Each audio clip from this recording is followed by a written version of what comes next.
आणि दुसरं फॅक्टर ह्याच्यामध्ये अतिशय महत्त्वाचं आहे इज प्रॉपर्टी मॅनेजमेंट.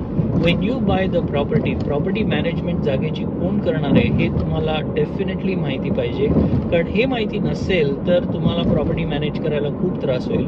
कारण जनरली जे प्रॉपर्टीमध्ये इन्व्हेस्ट करतात ते have a full time job किंवा they have a full time business.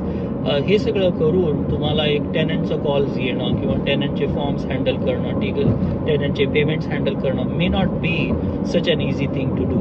त्याच्यामुळे प्रॉपर्टी मॅनेजमेंटला इन्व्हॉल्व्ह करणं हे अतिशय महत्त्वाचं आहे.